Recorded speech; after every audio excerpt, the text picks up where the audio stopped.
Hello students, इस video में हम लोग करने वाले हैं class 10th advance mathematics chapter 3 का कुछ एग्जांपल्स बिफोर द एक्सरसाइज 3.3।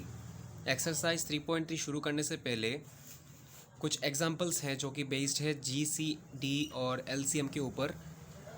हम उन एग्जांपल्स को अभी करने वाले हैं।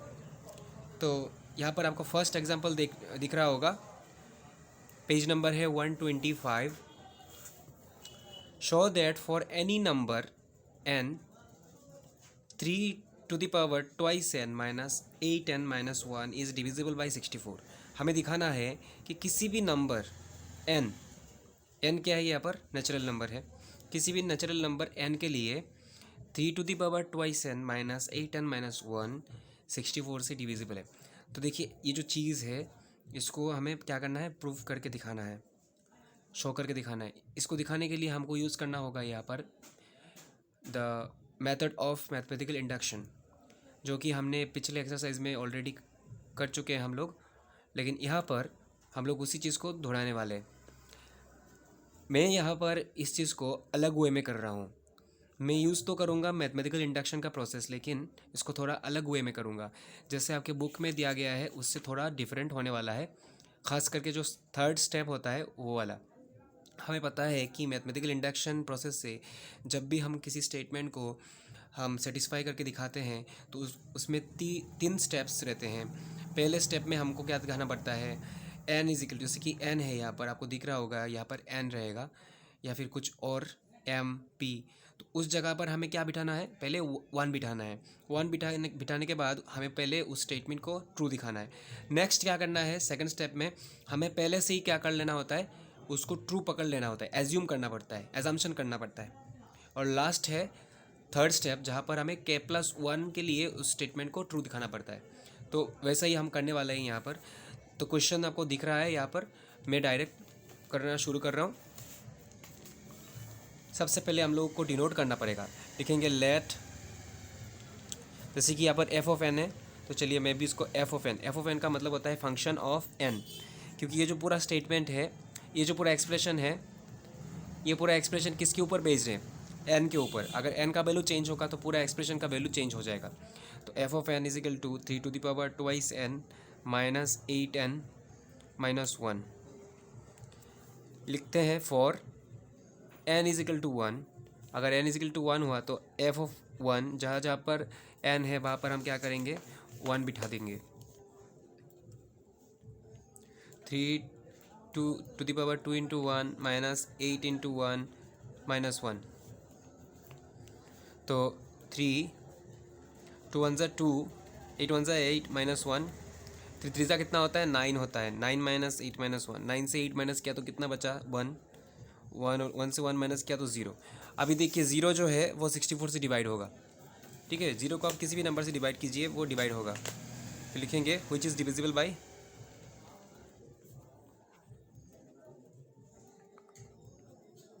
divisible by 64। therefore f of n is true for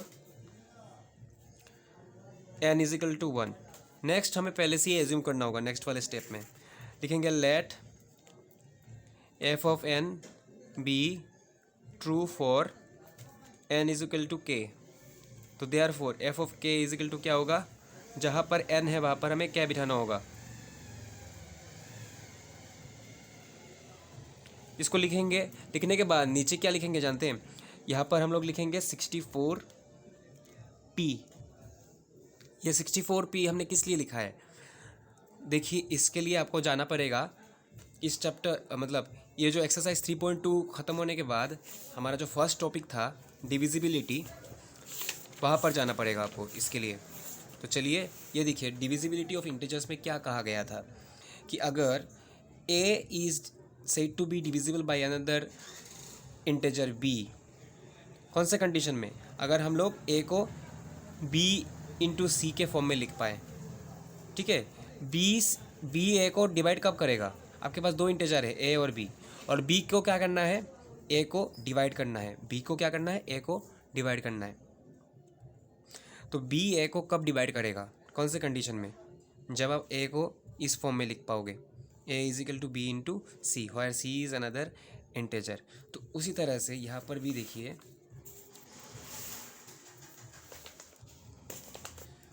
64 और ये वाला एक्सप्रेशन, 64 से क्या होता है, ये वाला एक्सप्रेशन डिवाइड होता है। तो हम लोगों को क्या करना पड़ेगा, इस एक्सप्रेशन को किसके फॉर्म में लिखना पड़ेगा, 64 इंटू सम इंटेजर। ठीक है, तो सम इंटेजर के जगह पे हमने क्या ले लिया है, पी ले लिया है। तो लिखेंगे where P is an integer, इसको दे देंगे नंबर 1। नेक्स्ट लिखेंगे for n is equal to k plus 1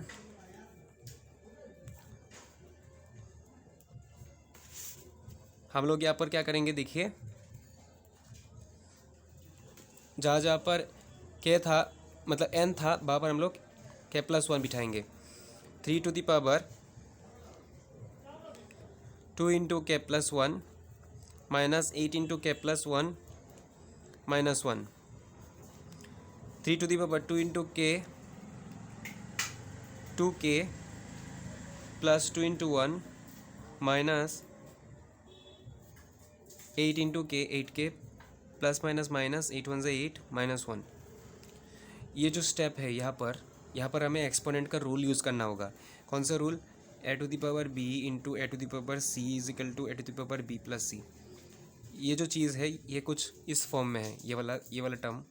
तो इसको हम लोग इस तरह से लिख सकते हैं, 3 to the power 2k into 3 to the power 2 minus 8k minus minus plus 8 और 1 प्लस करने से कितना होगा 9, लेकिन बड़े वाले के आगे माइनस है इसलिए माइनस 9, यहाँ पर 9 रख देंगे हम लोग। नेक्स्ट अभी आपको क्या करना है, ये जो दिख रहा है 3 टू द पावर 2k उसके जगह पर हम लोग ये वाला नंबर 1 वाला एक्सप्रेशन हम यूज़ करने वाले हैं। देखिए कैसे यूज़ करेंगे हम लोग, 3 to the power 2k minus 8k minus 1 is equal to कितना है 64p है। ओके, यहाँ से हम लोग क्या करते हैं, 3 टू द पावर 2k को यहाँ पर रख देते हैं और 64p इसको वहाँ पर भेज देंगे राइट हैंड साइड में, तो ये पॉजिटिव हो जाएंगे जाकर, प्लस 8k प्लस 1 हुआ कि नहीं।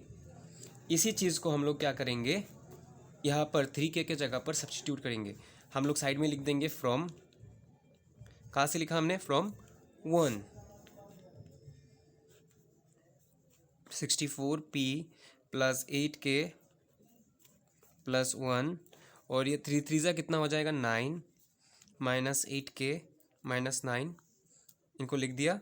अभी 9 से हम लोग मल्टीप्लाई करेंगे, 9 into 64p plus 9 into 8k plus 9 into 1 9 minus 8k minus 9, तो प्लस 9 माइनस 9 दोनों क्या हो जाएंगे, वैनिश हो जाएंगे। अभी रहा हमारे पास 9 इंटू 64p प्लस 8 9 से 72k minus 8k, 9 into 64p जैसा है वैसे ही रह जाएगा। और 72 से 8 माइनस करने से कितना बचता है 64k। तो ये वाला रहा फर्स्ट टर्म, ये वाला रहा सेकेंड टर्म। दोनों टर्म में से हम क्या ले सकते हैं, 64 को कॉमन ले सकते हैं, 64 को कॉमन ले सकते हैं। अंदर क्या बचेगा, यहाँ पर 9 और यहाँ पर क्या बचेगा, सॉरी 9 और p बचेगा और यहाँ पर क्या बचेगा सिर्फ k। तो जो 9p प्लस k है उसको हम लोग क्या पकड़ लेंगे, q पकड़ लेंगे, q व्हेयर साइड में लिखेंगे where q is equal to 9p plus k is an integer. तो ये क्या है असल में, ये असल में एक इंटेजर है।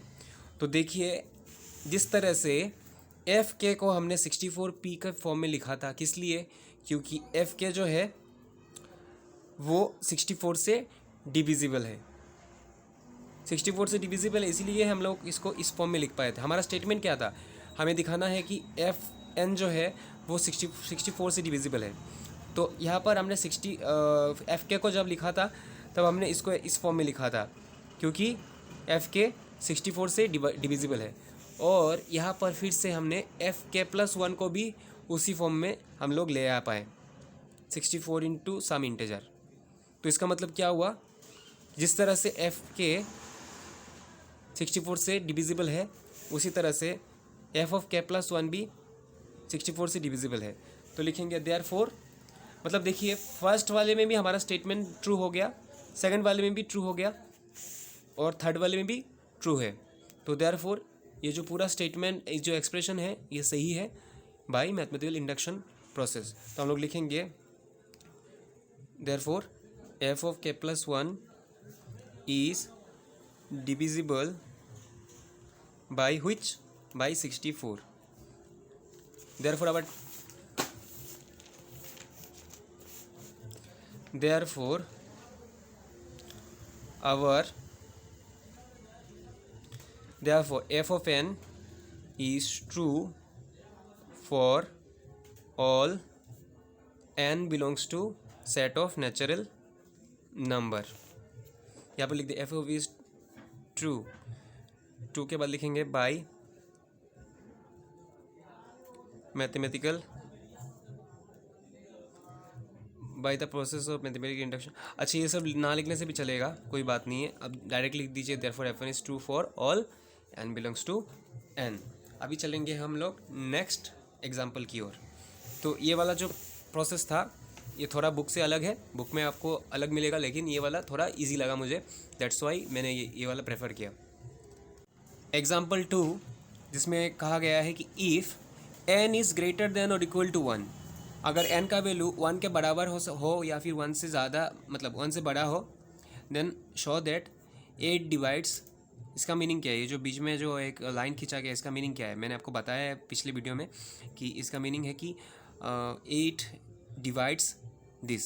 ओके, अगर ऐसे रहा ए के बीच में एक लाइन रहा और यहाँ पर बी रहा, तो इसका जो प्रोनाउंसिएशन होगा वो इस तरह से होगा, ए डिवाइड्स बी।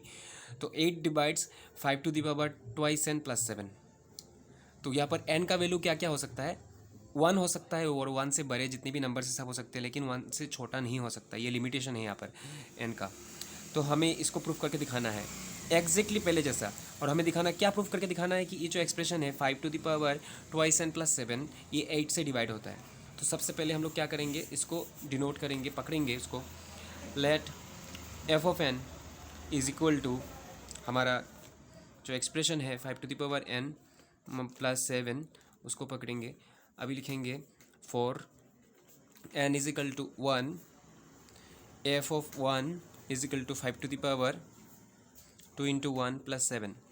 अभी 5 टू द पावर 2 प्लस 2, 5 5 से 25, 25 और 7 को प्लस करेंगे तो हमें मिलेगा 32। 32 को हम लोग लिख सकते हैं 8 इंटू 4, 4 इज़ 32। तो देखिए 8 इंटू 4 के फॉर्म में हमने लिख दिया। जब भी हमने लिखा था कि ए अगर बी से डिविजिबल हो, अगर बी ए को डिवाइड करता है तो हम लोग क्या लिख सकते हैं, A is equal to B C लिख सकते हैं। उसी तरह से इस चीज़ को 8 डिवाइड करता है तो इसको हम लोग कैसे लिख पाएंगे, 8 इंटू समथिंग के फॉर्म में लिख सकते हैं, सम इंटीजर। ठीक है, तो हमने क्या कर दिया, 8 इंटू 4 के फॉर्म में इसको लिख दिया। तो इसका मतलब क्या है, therefore 8 divides F of 1। Therefore f of n is true for n is equal to 1। Okay, next चलेंगे। Let us assume that f of n is true for, true होना मतलब क्या है, जो स्टेटमेंट दिया गया है वैसे वैसे हो जाना, मतलब 8 से डिविजिबल हो जाना। जैसे कि पहले स्टेटमेंट में ट्रू हमने लिखा था, ट्रू का मीनिंग था कि 64 से डिवाइड होना। तो यहाँ पर जो ट्रू हमने लिखा है शब्द, ट्रू का अर्थ है कि 8 से डिवाइड होना, कि 8 से ये वाला डिवाइड होता है। तो let us assume that F of N is true for N is equal to K. तो लिखेंगे therefore F of K is equal to 5 to the power 2 into K plus 7। तो क्योंकि ये 8 से डिवाइड होता है तो हम लोग इसको क्या लिख सकते हैं, 8 इंटू सम इंटीजर,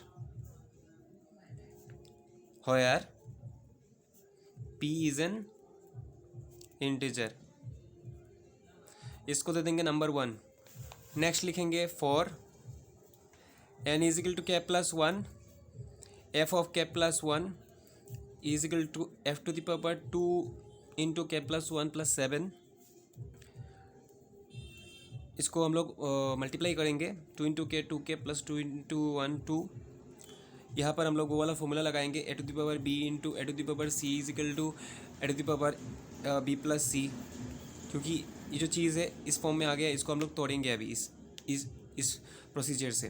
तो 5 to the power 2k into 5 to the power 2 plus 7। अभी जो 5 टू द पावर 2k है इसका जो वैल्यू है हम यहाँ से सब्स्टिट्यूट करेंगे। नंबर 1 में हमारे पास क्या है, 5 to the power 2k plus 7 is equal to 8p। यहाँ से हम लोग 5 टू द पावर 2k का वैल्यू क्या करेंगे, निकाल देंगे और यहाँ पर लिख देंगे from 1 8p minus 7 into 5 square plus 7। अब इससे मल्टीप्लाई करेंगे हम लोग, 5 square into 8p minus 5 square into 7 plus 7।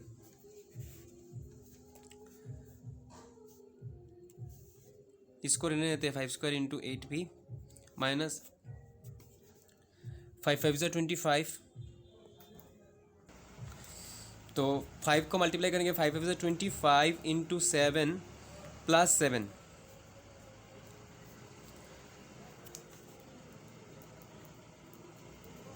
Five 7 ज़ा 35।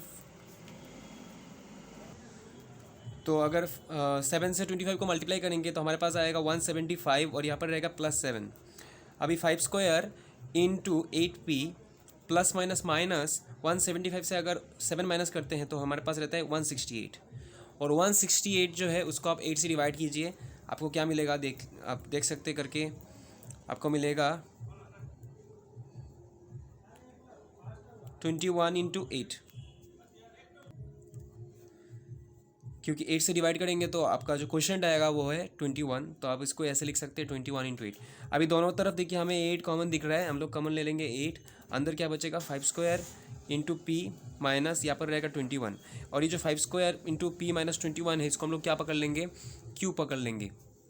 ठीक है, तो इसका मतलब क्या हो गया, जिस तरह से जब एफ के 8 से डिविजिबल हुआ था तो हमें लिखा था इज इक्वल टू 8p, और यहाँ पर एफ के प्लस 1 8 से डिविजिबल है, दैट्स वाई हमने क्या लिख दिया इसको 8q लिखा। इसका मतलब क्या हुआ कि एफ के प्लस 1 जो है वो 8 से डिविजिबल हो गया। साइड में लिख देंगे where q is equal to 5 square p minus 21 is an integer, और लास्ट में लिख देंगे therefore f of k plus 1 is divisible by 8, hence f of n is true for all n greater than or equal to 1. Example 3, show that for any integer a, one of the integers a, a plus 2, a plus 4 is divisible by 3. हमें दिखाना है किसी भी integer a के लिए a plus 2 और a plus 4 में से कोई भी a क्या होगा, 3 से डिविजिबल होगा। तो ये जो चीज़ है ये आपको जनरल मैथमेटिक्स पे भी मिल जाएगा, और इसको करने के लिए हमें चाहिए होता है यूक्लिड डिवीजन लेमा या फिर यूक्लिड डिवीजन एल्गोरिथम। तो इसको हम लोग यहाँ पर अप्लाई करेंगे। हमें पता है by the division lemma for any two integer a and b there exist two other integers r and q, और इनके बीच में सपोज a को अगर v डिवाइड कर रहा है, ठीक है, a को अगर b डिवाइड कर रहा है then there exist two other integers r and q, और उनके बीच में एक रिलेशन बनता है a is equal to B cube plus R. इसको हम लोग कहते हैं यूक्लिड डिवीजन एल्गोरिथम। ठीक है, तो इसी का ही हम लोग यहाँ पर अप्लाई करने वाले हैं, क्योंकि हमें दिखाना है कि डिविजिबल बाय 3, दैट्स वाई हम लोग b के जगह पर क्या पकड़ेंगे, जिससे हम लोग डिवाइड करते हैं उसको हम लोग b पकड़ते हैं। तो यहाँ पर b के जगह पर हमें क्या पकड़ना होगा, 3 पकड़ना होगा। लिखेंगे applying division algorithm on a and 3 we find two other integers q and r such that a is equal to B Q plus R, मतलब बी इजिकल टू क्या है, 3 है तो 3 क्यू प्लस आर। अभी जो आर होता है, are का देखिए लिमिटेशन कहाँ से कहाँ तक है। आर 0 के बराबर हो सकता है, 0 से बड़ा हो सकता है, लेकिन कभी भी 0 से क्या नहीं हो सकता, छोटा नहीं हो सकता। और हमेशा वो बी से छोटा रहता है, मतलब ऐसा है आर का लिमिटेशन, ठीक है, वो बी से हमेशा छोटा रहता है। तो एक एक करके देखिए कितना कितना वैल्यू हो सकता है आर का। एक तो है 0 बिठा सकते हैं हम लोग, 1 बिठा सकते हैं, 2 बिठा सकते हैं, 3 नहीं बिठा सकते, 0 1 2, ये 3 वैल्यू बिठा सकते हैं। तो हम लोग लिखेंगे for R is equal to 0 A is equal to 3 Q. तो 3 इंटू क्यू मतलब 3 से डिविजिबल होगा, which is divisible by 3। Next for A is equal to 3 Q plus 1, यहाँ पर इस चीज़ को मैं करके दिखाता हूँ।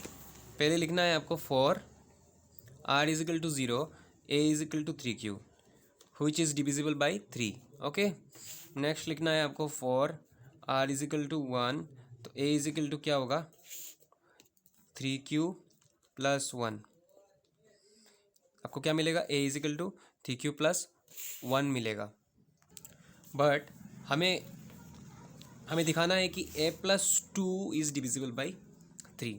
तो देयरफॉर हम लोग यहाँ पर लिखेंगे ए प्लस 2 इजिकल टू कितना होगा, 3 क्यू प्लस 1। ए का वैल्यू कितना है, 3 क्यू प्लस 1, और यहाँ पर 2 है, तो 3 क्यू प्लस 2 इंटू 1 कितना हो जाएगा, 3। 3 कॉमन ले लेंगे, क्या बचेगा अंदर, क्यू प्लस 3। तो देखिए 3 into some integer, 3 into some integer, इसको आप एम पकड़ लीजिए, 3 into M which is also divisible by 3। Next लिखेंगे for N equal to 2, A is equal to क्या होगा, 3 क्यू प्लस 2।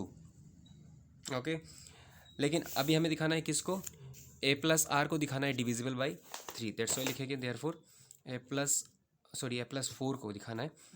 तो ए का वैल्यू कितना है, 3 Q plus 2 plus 4, 3 Q plus 6, यहाँ से 3 कॉमन ले लेंगे, अंदर बचेगा क्यू प्लस टी टू से 6। तो 3 इंटू, फिर से इसको हम लोग एन पकड़ लेते हैं, N is some integer, 3 into N के फॉर्म में हमने दिखा दिया, therefore it is also divisible by 3। तो हमें कहा गया था, हमें दिखाना है कि इन तीनों में से कोई भी, मतलब एक तो 3 से डिविजिबल होगा। हमने देखा कि तीनों के तीनों डिविजिबल हो रहे हैं, तो लास्ट में लिख देंगे yes A comma A plus 2 and A plus 4 is divisible by, are divisible by 3। Next जाना है हमें एग्जाम्पल 4 में, जहाँ पर कहा गया है for any integer A show that GCD of 5a plus 2 7a plus 3 is equal to 1। हमें दिखाना है कि greatest common integer common divisor of 5a plus 2 and 7a plus 3 is equal to 1। तो GCD ऑफ 5a प्लस 2 इसको लिखेंगे first. हम लोग पकड़ लेंगे कि पहले पकड़ लेंगे, हमें पता नहीं है पहले कि इसका GCD का वैल्यू 1 है कि नहीं, हम पकड़ लेंगे D। तो GCD का जो डेफिनेशन था वो आपको यहाँ पर याद करना होगा। किसी भी दो इंटीजर का अगर GCD हम लोग करते हैं, सपोज हम लोग इसको GCD इजिकल टू D पकड़ लेते हैं, D is the GCD of A and B। तो इसका मतलब क्या है कि D से A डिवाइड होगा और फिर से D से क्या होगा, B भी डिवाइड होगा। D दोनों का कॉमन डिवाइज़र है। ओके, तो यहाँ पर सेम देखिए, A के जगह पर हम लोग 5a प्लस 2 है और B के जगह पर क्या है 7a प्लस 3 है, तो D इसको डिवाइड करेगा और D इसको भी डिवाइड करेगा। ओके, अगर ऐसा होता है कि D इसको भी डिवाइड कर रहा है, इसको भी डिवाइड कर रहा है, तो यहाँ पर हम लोग थ्योरम 3 का 6th पार्ट लगा सकते हैं। थ्योरम 3 का 6th पार्ट क्या है, चलिए हम लोग पीछे की ओर चलते हैं। देखिए यहाँ पर देखिए 6 नहीं सॉरी 7th पार्ट, जहाँ पर हमें कहा गया था कि अगर A B को डिवाइड करता है और A C को डिवाइड करता है, मतलब एक ही सेम नंबर किसी दो नंबर को डिवाइड करता है, तो हम लोग लिख सकते हैं इसको इस फॉर्म में कि जो नंबर है A वो BX प्लस CY को भी डिवाइड करेगा। ठीक है, तो उसी तरह से यहाँ पर भी हो रहा है। देखिए यहाँ पर हमें देखने को मिल रहा है कि D 5a प्लस 2 को डिवाइड कर रहा है और D साथ में 7a प्लस 3 को भी डिवाइड कर रहा है। ठीक है, तो यहाँ पर मैं आपको करके दिखाता हूँ अच्छे से। D सपोज B को डिवाइड कर रहा है, किसको, चलिए मान लेते हैं इसके साथ पूरा कंपेयर करके दिखाना है मुझे, दैट्स वाई हम लोग ऐसा कर रहे हैं। चलिए हाँ, मान लेते हैं कि D कैपिटल B को डिवाइड करता है और साथ में D कैपिटल C को डिवाइड करता है।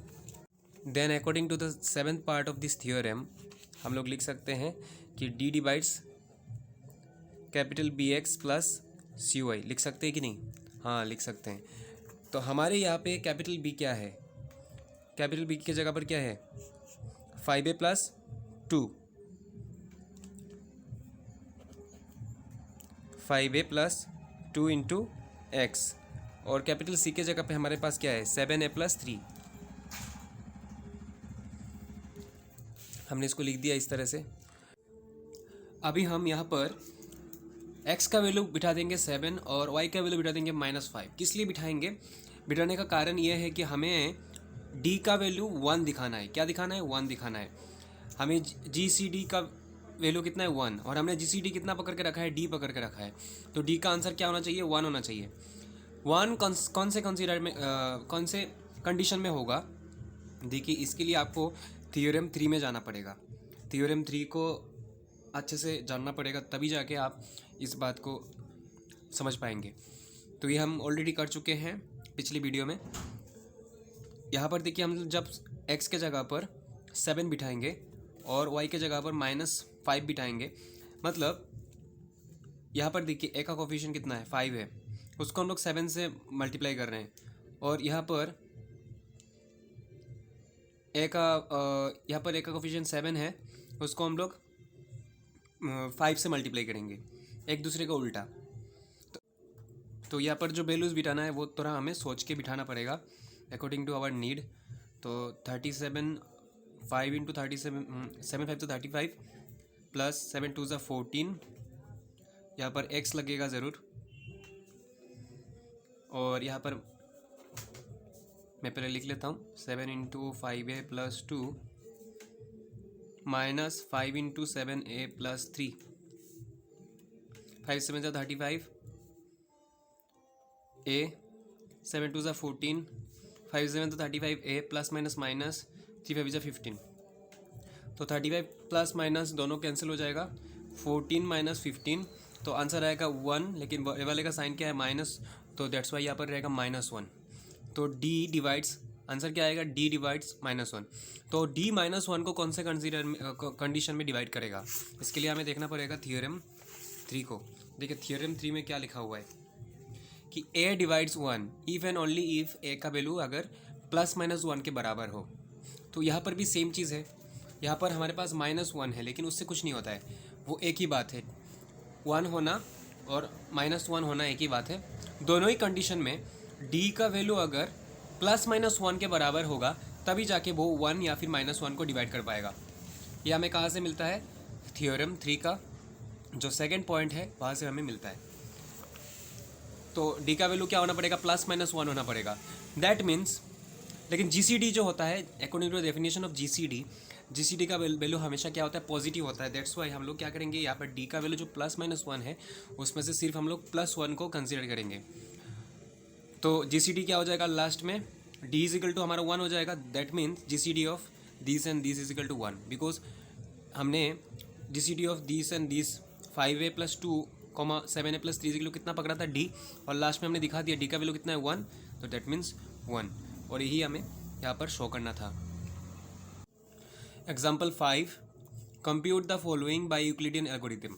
हमें यहाँ पर GCD निकालना है 143 और 227 का बाय यूक्लिड डिवीजन लेमा। ठीक है, तो इसको करने का जो प्रोसीजर है वो इस तरह से है कि स्टेप 1 में आपको जो छोटा रहेगा उससे बड़े वाले को डिवाइड करना है।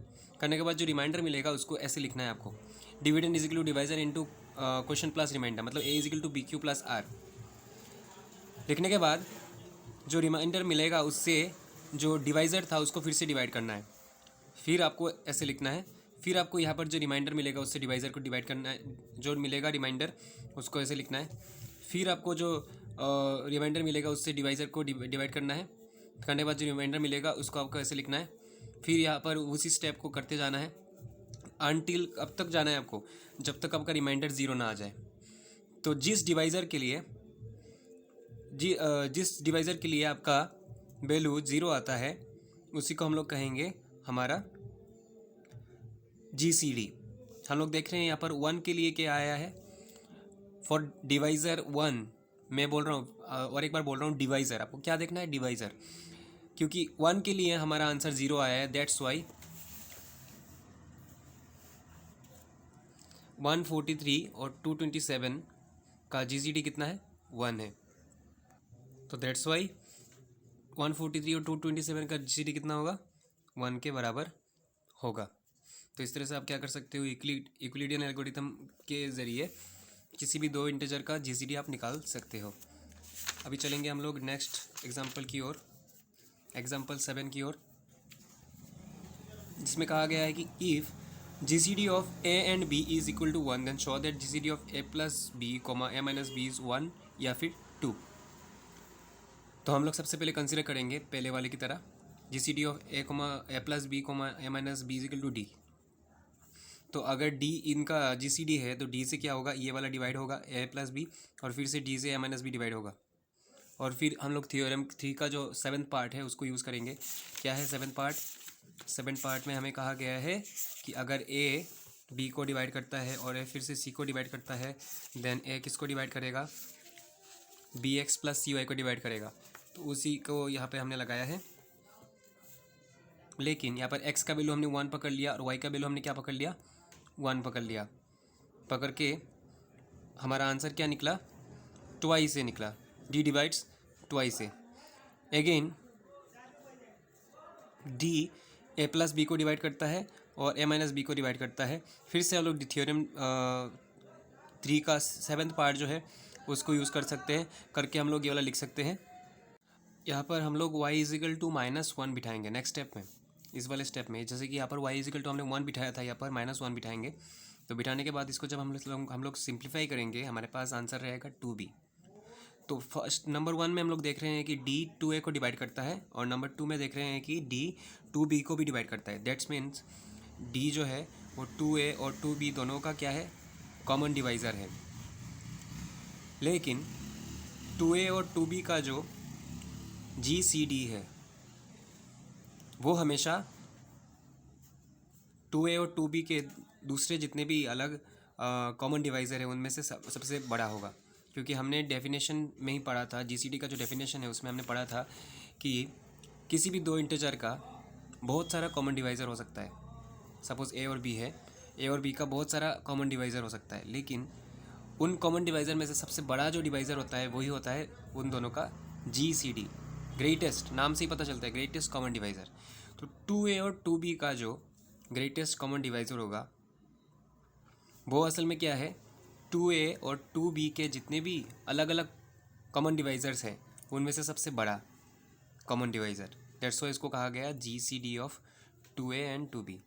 तो ये जो GCD of 2a and 2b होगा वो हमेशा क्या रहेगा, D से। D यहाँ पर किसको रिप्रेजेंट कर रहा है, D रिप्रेजेंट कर रहा है any other common divisor of 2a and 2b other than it's GCD। तो ये जो GCD होगा वो D से हमेशा क्या रहेगा, ग्रेटर रहेगा या फिर इक्वल रहेगा। तो D का वैल्यू जो है क्या होगा, लेस देन और equal to GCD of 2a and 2b। यहाँ से हम लोग 2 को बाहर निकाल सकते हैं कॉमन, अंदर रहेगा यहाँ पर रहेगा 2 into GCD of a and b। तो GCD of a and b हमें पता है, क्वेश्चन में दिया गया है 1, इसको बिठा देंगे 2 इंटू 1। तो लास्ट में जाके हमें क्या देखने को मिल रहा है कि जो D है, D इज़ लेस देन और इक्वल टू 2, क्योंकि ये जो चीज़ है इसका वैल्यू कितना निकला, लास्ट में जाके 2 निकला। तो इसको बिठा देंगे। तो D 2 के बराबर हो सकता है या फिर 2 से छोटा हो सकता है। 2 से छोटा होने से क्या क्या वैल्यूज आ सकता है, 2 और 1, क्योंकि D का वैल्यू 0 नहीं हो सकता और कोई भी नेगेटिव नंबर नहीं हो सकता, क्योंकि कभी भी GCD का वैल्यू कभी भी नेगेटिव नहीं हो सकता है, पॉजिटिव नंबर हमें निकालना पड़ता है। तो दैट्स वाई D का वैल्यू क्या क्या हो सकता है, 2 से छोटा या फिर 2 के बराबर 1 और 2। नेक्स्ट क्वेश्चन नंबर 8 में find the LCM of 272 and 1479।